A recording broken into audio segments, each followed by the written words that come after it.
नमस्कार मंडळी, स्वागत आहे अजून आपल्या एका नवीन भन्नाट व्हिडिओमध्ये. आम्ही परत पुन्हा एकदा चालू सैरी शोधायला. सैरी, चितळ्या आणि खुरटे असं 3 प्रकारचे अरबी असतात आणि त्यापैकी कोणती अरबी मिळतात ते आपण पाहूयात. माझ्यासोबत आहे ओमकार, पाहू शकता ओमकारला तुम्ही. तर आम्ही मागच्या रानात गेलो होतो, त्याच रानात चाललो आहे अरबी शोधायला. सैरी खूप मिळतात तिकडे सैरी, तर पाहूयात आपल्याला मिळतात का. आणि काही रानमेवे असे आहेत ते अजून बऱ्याच लोकांना माहीतसुद्धा नसतील, पण ज्यांना जे माहीत आहेत ते लोक शोधतात आणि खातातसुद्धा.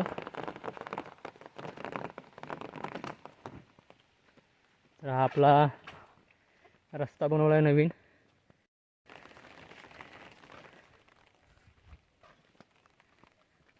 हे आपल्या शेजारची दुधमवाडी आहे.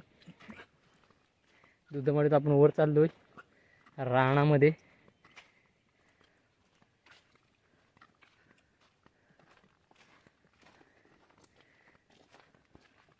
आणि ते रानात दिसतंय ते आपल्या गणपत मामाचं घर आहे. एकदम कोपऱ्यात घर आहे ते, वाडीपासून खूपच लांब आहे. तर पूर्ण खालपासून वरपर्यंत पूर्ण डागच आहे आणि ह्या डागेने आम्हाला वरती चढायचं आहे. खूप दम लागतो, पण त्या दमानंतर समाधानसुद्धा असतं, कारण काही ना काही भेटण्याची आशा असते. तर जाऊया आपण चढाने ह्यावरती. तर मंडळीनो, सुख आणि जर समाधान शोधायचं असेल ना, तर नक्कीच या कोकणात तुम्हाला हे दोन्ही अनुभवायला मिळेल. कारण आपल्या कोकणात सुख तर खूपच आहे आणि समाधान त्याहून जास्त. कारण कोकणात राहणारा प्रत्येक माणूस हा आनंदी असतो, कारण त्याचं रोजी जीवन हे वेगळंच असतं. कारण दगदग नसते. सकाळी 7 ते 8 वाजता कामावर जाणे, परत संध्याकाळी 6 ते 7ला घरी येणे, एवढाच टाईम. त्याच्यावरती कोकणी माणूस जास्त काम करत नाही, कारण इकडचा टायमिंगच तो आहे कामाचा. त्यामुळे इकडचं जीवनशैली खूपच वेगळी आहे. थोडा दम लागतो आहे पण भावानो, म्हणून आम्ही कोकणातील माणसं खूप सुखी आहोत. असो, मी तुम्हाला आमचा BSNLचा टॉवर दाखवतो. BSNLचा टावर आहे आणि शेजारी गावनवाडी आहे, त्याच्यामध्ये जिओचं आहे. त्यामुळे जिओ आणि BSNL आपल्याकडे, BSNL चांगलंच पकडतं 5G आणि जिओ थोडंफार 4G चालतं, पण ठीक आहे. आणि हे सगळे देखरेख आमचे दुधमवाडीचे आनंददादा म्हणजे गोट्या काका बघतात आणि हे त्यांचे सेक्रेटरी आहेत. इकडचं कामकाज तेच बघत असतात. तर आपण रानातून जाऊया. ओमकारच्या मागून मी चालतो आहे.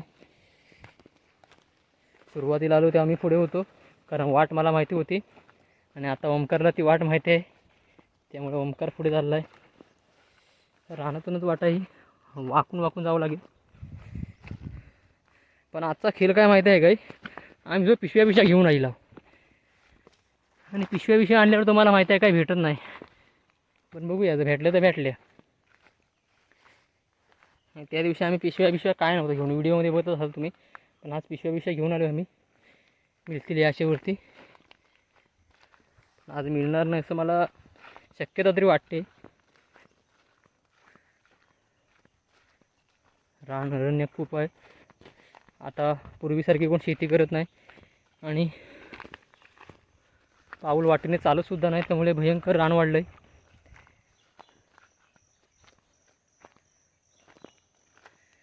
प्रत्येकाची आता स्वतःची स्वतंत्र गाडी असली म्हणून प्रत्येकजण आपली गाडी घेऊन कुठेही, जवळ जरी 5 मिनटात अंतर असेल तरीही गाडी घेऊन जातात.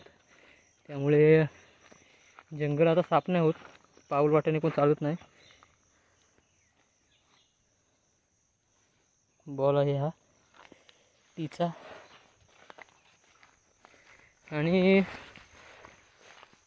बैलं पण पहिल्यासारखी राही नाही. पहिलं सगळ्यांची बैलं म्हणजे गुरं असायची आणि गुरं चरवण्यासाठी माणसं वाटेने यायची, पण आता बैल नसल्यामुळे राहणीमान पण गावचं कमी झालं आहे. सगळे मुंबईला जातात किंवा इतर राज्यामध्ये जातात कामासाठी. त्यामुळे ग्रामीण भागातील लोक स्थलांतरित झालेत, त्यामुळे त्यांची संख्यासुद्धा कमी झाली. तरी असो, चला आपण आपलं काम करूया शोधायचं. ओमकारने मला धमकी दिली, एकाच मागून काय येतोस तू, दुसरीकडे शोध. तर मी दुसरीकडे शोधतोय. तर ओके, शोधूया आपण.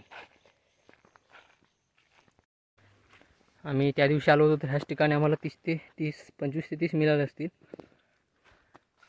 पण आज काही नाही, जास्त हवले वाईट, अजिबात नाही. शून्य.